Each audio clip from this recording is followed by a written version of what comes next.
54% of the Brazilian population is of African descent. You can see the legacy of the slave trade in the faces here. Brazil was the last country in the Western world to abolish slavery.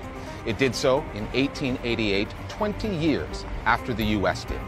But despite the fact that more than half this country has African roots, you may have noticed that almost all of the faces that you have seen so far in the clips that we've shown you from Brazilian television, either corporate media or religious channels, have one thing in common. They're white. If you turn on the TV in Brazil, there are hardly any black actors or presenters, hardly any black journalists. This is across all of the mainstream channels. We are not seen there. The invisibility of black people in spaces of power is glaring. Just go to the newsroom of any newspaper or television station and look at the journalists working there. Almost all of them are white. So the coverage of black people on television or in the Brazilian news must go through the hands and the work of the white journalist. This kind of television reinforces stereotypes all the time. It reinforces the myth of racial democracy and that everyone has rights and equality and everything is okay. So when certain issues are covered, for example, when we try to raise the issue of black genocide, that every 23 minutes a young black person is murdered in Brazil, how does it end up being portrayed? It's always shootouts in the peripheries and the criminals were killed. There isn't even a narrative that serves to inform the public of the facts in Brazil, a country that was the last in the world to abolish slavery.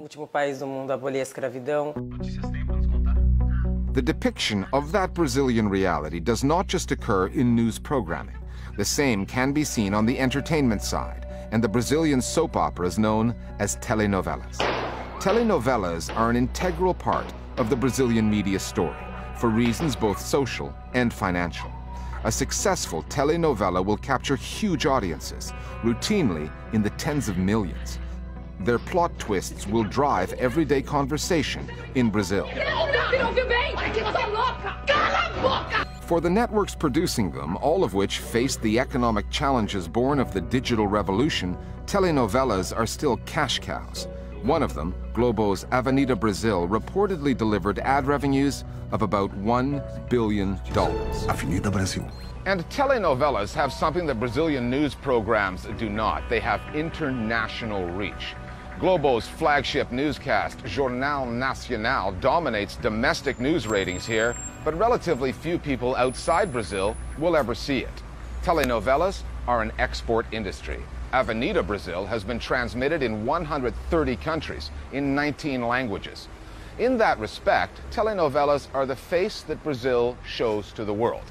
And much like the country's newscasters, the faces that get shown are nothing less than a misrepresentation of what Brazil really is. Because again, they're mostly white. In the soap operas of Brazil, we have a rich world, a happy world, a white world. What is it that a soap opera does? It enters the general public's home and tells a child who is still growing up what they are not going to be. The places they cannot reach. Brazilian private television does this every day. Every day. For example, in adaptations of books in which the main characters are black, when they make them into TV series, they cast them as white. E de que me adianta querer? Sou uma escrava, uma fugitiva. And when we ask, why did you put a white actor to play the role of a black character? They say, it doesn't make a difference.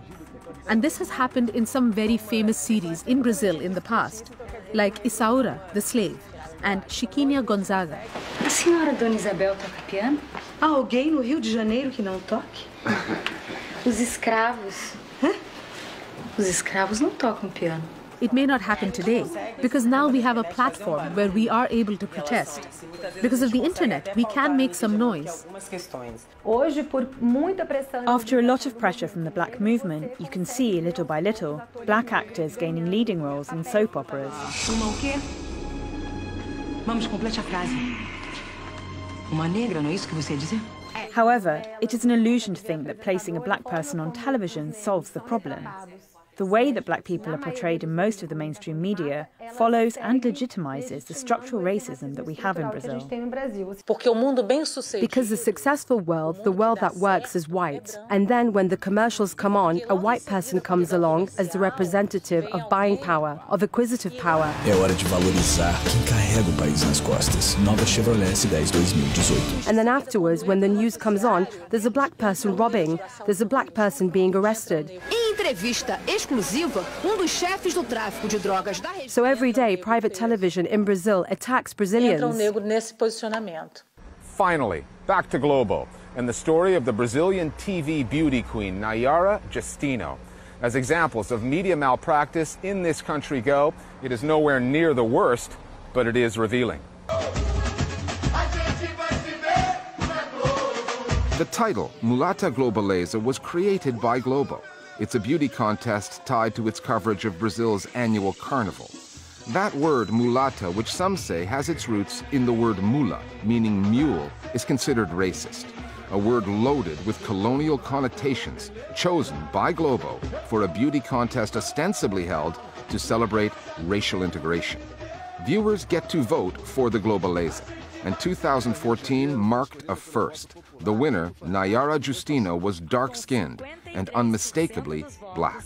A Globeleza 2014 é Nayara. Not everyone approved. Online trolls called Justino a monkey, a darky. A few months later, Globo had Justino replaced. It set the results of the vote aside and simply picked another woman. Globo insisted that its decision had nothing to do with skin color, that the choice came down to artistic fitness for the role. It said artistic merit prevails. The woman Globo picked to replace Justino had African roots as well, but her skin tone is much lighter. And, as one of the country's relatively few newsreaders of African descent will tell you, in the Brazilian media, racial integration has its limits. I'm a black woman, but I have a skin tone that is a little lighter.